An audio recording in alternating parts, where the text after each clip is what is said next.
ഈ ക്വസ്റ്റ്യൻ നോക്കാം. Find equation of the ellipse that satisfy the given condition. Length of minor axis 16, foci 0, ±6. ഒന്ന് വരച്ച് നോക്കാം അല്ലേ, കാരണം ഇത് ഏത് ടൈപ്പ് എലിപ്സ് ആണ് നമുക്കറിയില്ലല്ലോ. ഇത് എക്സ് ആക്സിസ്, ഇത് വൈ ആക്സിസ്. മൈനർ ആക്സിസ് 16 ആണ്, ഫോക്കൈ 0, ±6. ഒരു ഫോക്കസ് 0, 6-ലും മറ്റേ ഫോക്കസ് 0, -6-ലുമാണ്. അപ്പം എങ്ങനെയാണ് വരുന്നത് എലിപ്സ്? ഇതുപോലെ വരണം. റഫായിട്ട് വരച്ചതാണ്, ഇതുപോലെ വരണം എലിപ്സ്. ശരിയല്ലേ? കാരണം വിഡ്ത്ത് കൂടുതലുള്ള സ്ഥലത്തായിരിക്കും ഫോക്കസ് വരുള്ളൂ. ക്ലിയർ ആയല്ലോ? ഇങ്ങനെ വരും നമ്മളെ എലിപ്സ്. അപ്പോൾ ഇത് ടൈപ്പ് 1 ആണോ ടൈപ്പ് 2 ആണോ? ഇത് ടൈപ്പ് 2 എലിപ്സ് ആണ്. ടൈപ്പ് 2 എലിപ്സ് ആണ്. ഫോക്കസ് വൈ ആക്സിസിലാണ്. അപ്പോൾ വൈ ആക്സിസിലാണ് വിഡ്ത്ത് കൂടുതൽ. ഇക്വേഷൻ വരുന്നത് എങ്ങനെയാണ്? ഇക്വേഷൻ വരുന്നത് x² + y²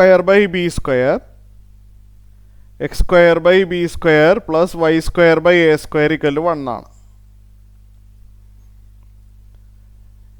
ഓക്കെ, അപ്പോൾ a² b² അറിയണം.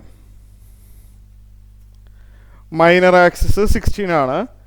Length of minor axis 2b ആണ്, നമുക്കറിയാമല്ലോ. Length of minor axis 2b ആണെന്നറിയാം, അത് 16 ആണ്.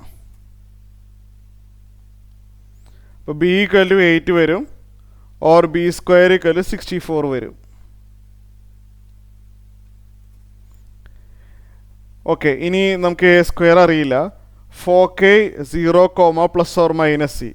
ഐ മീൻ ഫോക്കസ് വരുന്നത് +or-c-യിലാണല്ലോ. ഇവിടെ +or-c എന്ന് പറയുന്നത് +or-6 ആണ്.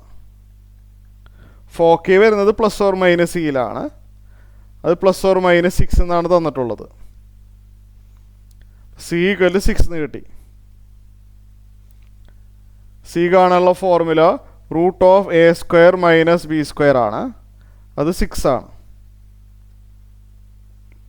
ഇത്രയും ക്ലിയർ ആയല്ലോ. അടുത്ത സ്റ്റെപ്പിൽ √a² എന്ന് പറഞ്ഞു കഴിഞ്ഞാൽ a² അറിയില്ല.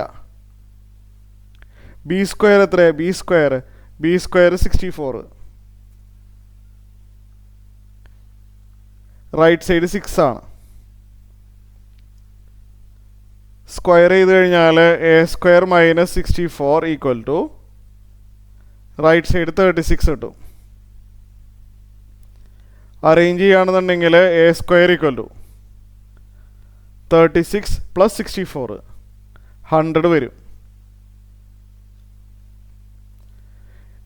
എലിപ്സിൻ്റെ ഇക്വേഷൻ വരുന്നത് x² b² + y² a² 1 എന്നാണ് അല്ലേ.